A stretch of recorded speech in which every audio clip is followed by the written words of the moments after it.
what happened to the days when wearing an MTV jacket could score you an upgrade to first class.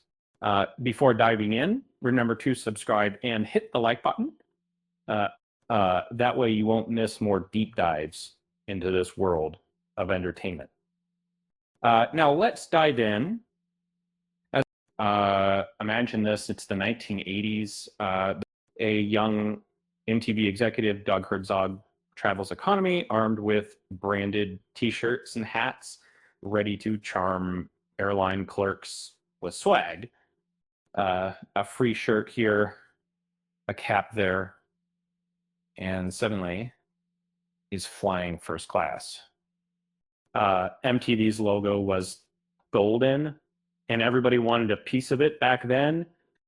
Today, though, MTV has become a shadow of its former self, barely a blip for younger audiences who mostly encounter it in short clips online rather than through cable TV.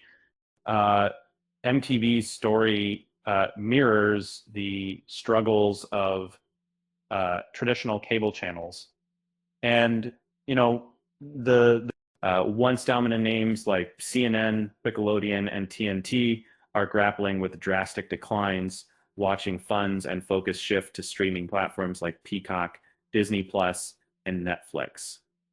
The glory days of cable TV are fading fast, and even networks that still generate revenue are struggling to remain relevant in this streaming-dominated era.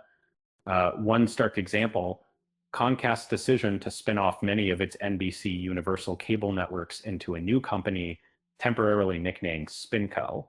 This new entity will house channels like USA, Network, Sci-Fi, and CNBC, leaving Comcast to concentrate resources on its streaming platform Peacock and other ventures.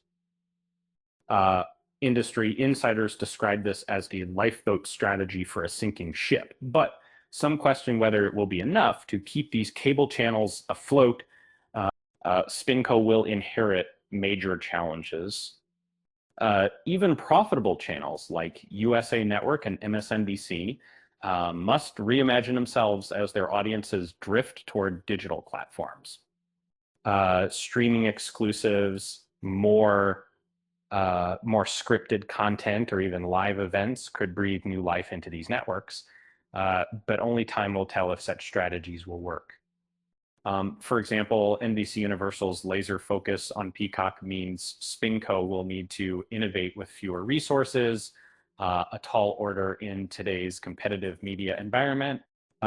This isn't just Comcast's problem. Industry-wide, traditional cable channels are seen as relics. Younger generations raised on demand streaming have rejected the fixed schedules and bundled pricing of cable. Analysts see a continued gradual decline in traditional pay TV subscriptions. Tectonic shift that has forced companies like Paramount Global and Warner Brothers that could exist if there are, that sounded in school, and if there are even as similar today. And in many cases, does it feel like streaming services kicked cable to the curb overnight?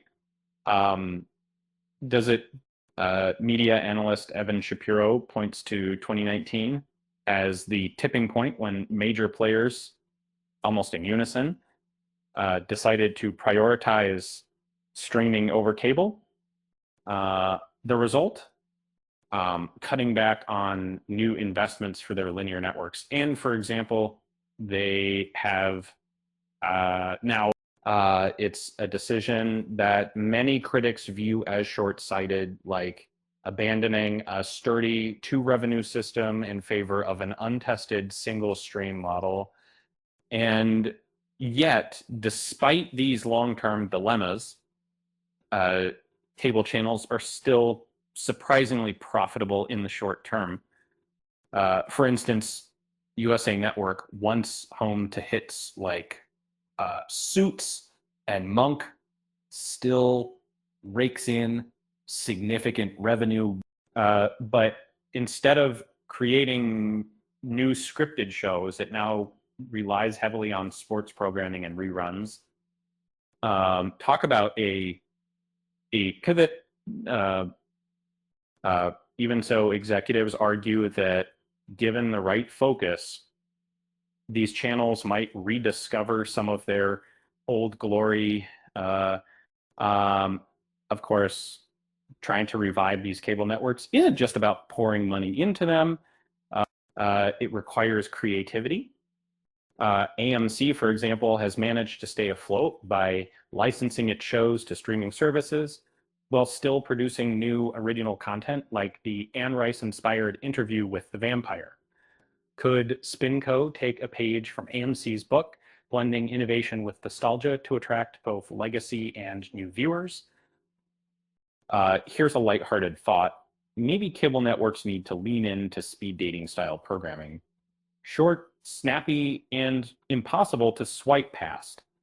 After all, if attention spans are shrinking, wouldn't it be great if your favorite sitcom was now delivered TikTok style? Uh, okay, maybe not, but you get the idea. Meanwhile, Spinco is making plans. Rumors suggest it might revive old brands or invest in original content to remain competitive, especially in sports and live programming. Media veterans remain hopeful, recalling how USA Network once thrived with efficient, modestly budgeted hits. Uh, Nostalgia combined with fresh ideas might just give these networks a fighting chance in the paper. But here's the $1 billion question. Will any of this work in an industry that now prioritizes digital over linear at every turn? And maybe the sun hasn't fully set on cable, but clouds are gathering about. Whether through reinvention or a long, slow fade, and Spinco and similar ventures face an uphill battle. Or, with that said, thanks for watching, and until next time.